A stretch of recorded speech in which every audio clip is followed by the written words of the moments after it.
Smoking, spirits, and superstition were staples in old-school boxing routines. For centuries, these men worshipped traditions and old wives' tales, believing it garnered them an advantage over their rivals. Though we may scoff at elements of the routine now, these fighters fought more often and for a greater duration than anything we see today. So how did they achieve this? From hand hardening to testosterone spiking, let's delve into the secret regimes creating these monsters, covering the bare-knuckle period up to the gloved boxing boom. Please give that like button a swift overhand. Examining boxing books from America, Britain and Ireland from around 1900, differences in training routines arise. In 1914, Welsh boxer Jim Driscoll recalled, "I remember on my first trip to America, how they all used to stare when they saw me smoking cigarettes and drinking beer after each of my fights." Legend. Here Driscoll exposed a major cultural distinction, but the Americans weren't exactly angels in training either. Professor Muldoon, the champion Greco-Roman wrestler who trained Jack Dempsey, Kid McCoy and John L. Sullivan, detailed the regimen his fighters followed. Upon waking at 8, he first goes through a dumbbell exercise using 1-pound bells. Then with salt water taken from the ocean, he is sponged off after the chill has been taken off the water. Then he is given a thorough rubbing down. After dressing, he goes for a short stroll in the sun. Having had a light breakfast, the boxer does his road work. A distance of 7 or 8 miles is at first covered, increasing the pace gradually. When about 1 mile from home, I start him into an easy jog. Post-run, he is undressed as soon as possible, rubbed down with a mixture of ammonia, camphor and alcohol, and wrapped up in a soft, comfy Alex Marsden boxing t-shirt. Wait, no, a blanket or robe. Then I give him a swallow of hot water and gin or hot lemonade to warm his stomach. After half an hour's rest, sit down to a hearty dinner of bouillon, roast beef or mutton, plenty of vegetables and half a pint of Burgundy, being a red wine. 2 hours after dinner, he punches the bag, skips the rope and spars with me for an hour. Half an hour later, he has his supper consisting of applesauce and fruit, toast, half a pint of Burgundy and a piece of cold chicken and jelly.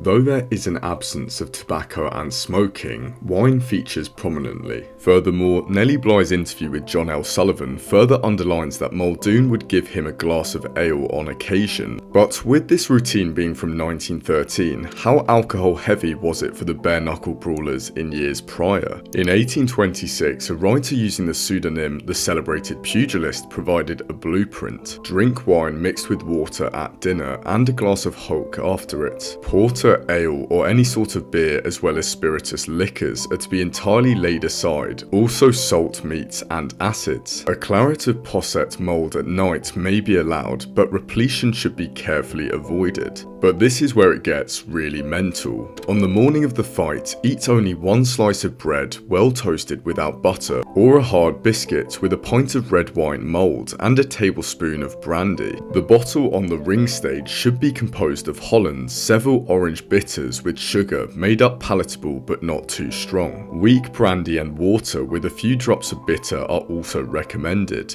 No wonder these bare-knuckle brawlers were so nuts, they were tanked up. How exactly did they have such endurance with a routine filled with alcohol? The English bare-knuckle boxer Tom Sayers hardly ever trained, yet displayed excellent staying powers, boxing John Heenan for 42 rounds in total. However, bare-knuckle fighters' routines were less cardio-intensive, focusing simply on dumbbells and walking, and this was for a reason. The celebrated pugilist noted, "When we are winded by fatigue, we should fight only on the defensive, and if struck, fall and lie flat on the ground till our seconds pick us up, by which means the powers we have lost may be in some measure regained. Essentially, they'd be able to recover whilst on the floor, alongside the rounds being shorter, sometimes only half a minute."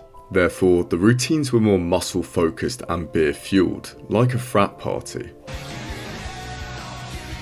The Marquess of Queensberry rules, developed in 1867, essentially established modern boxing. Gloves were called for, a round now lasted for 3 minutes, and in the event of being knocked down, they were given only 10 seconds to recover. Cardio was now the currency, and routines had to reflect that. In 1897, the Irish writer R.G. Allinson described optimal training, stressing the necessity of skipping, hitting the sack, and taking Turkish baths, basically a sort of sauna routine. He notes the importance of sleep, arguing that a siesta has a wonderfully reviving effect. However, many of the British and Irish pugilists from that time had started boxing through booth fighting. Travelling circuses, common at the time, would include a boxing booth with 2 bruisers giving an exhibition fight, before challenging anyone in the crowd to accept. Understandably, much drink and smoking were common, which, I believe, explains why this culture became ingrained in regimens. So Allinson's routine is littered with mentions of smoking pipes and drinking ale or champagne. So when did boxers begin to actually clean up their act? Bob Fitzsimmons was described as a freak, standing 6 feet tall with a gangly frame and being knock-kneed. He looked anything but a heavyweight contender, yet he won the title in 1897, largely, I feel, due to his exceptional conditioning. In 1913, he explained his routine he'd developed since moving to America from the British Empire. Upon waking, the boxer cleanses his system by drinking a mixture of boiled water, Epsom salts, 2 ounces of senna, and 12 ounces of Spanish licorice. Despite sounding like something Ashton Hall does, it's far better than smoking a pipe or drinking ale. Fitzsimmons then states, "I would take care that he got no liquor, beer or ale, as I don't think those things are any good for a man in training, only serving to make his thirst worse in the long run." He would use corned beef brine to harden the hands while offsetting cuts, alongside prohibiting his boxers from frequenting female society during the last 4 weeks of his training. Smoking and chew tobacco were forbidden, correctly believing it would harm one's wind or cardio, and fighters would be compelled to retire to bed at 8 o'clock sharp, thus prioritising sleep.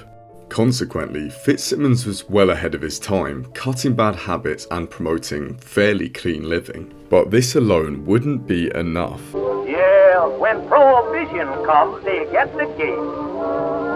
A societal shift in America had begun. Regardless of its success, the illegality of alcohol consumption and rise in the temperance movement greatly shaped the new boxing routines. Both heavyweight champs Gene Tunney and Jack Dempsey rarely took any sort of drink, especially in training camps, and the literature started to reflect this. Holding the featherweight championship from 1912 to 1923, Johnny Kilbane was a staunch advocate of healthy routines. He argued the most popular ringster in the past was one who could outdrink his supporters, and one who did not think it beneath his dignity to go to the floor with an antagonist in a barroom brawl. Today, there is not a title holder from Jess Willard to Jimmy Wilde who does not live a clean, exemplary life. This abstemiousness was impacting Britain too. Jim Driscoll openly commented on the new generation emerging, citing Jimmy Wilde and Lou Edwards' commitment to not drinking or smoking. An epiphany had begun,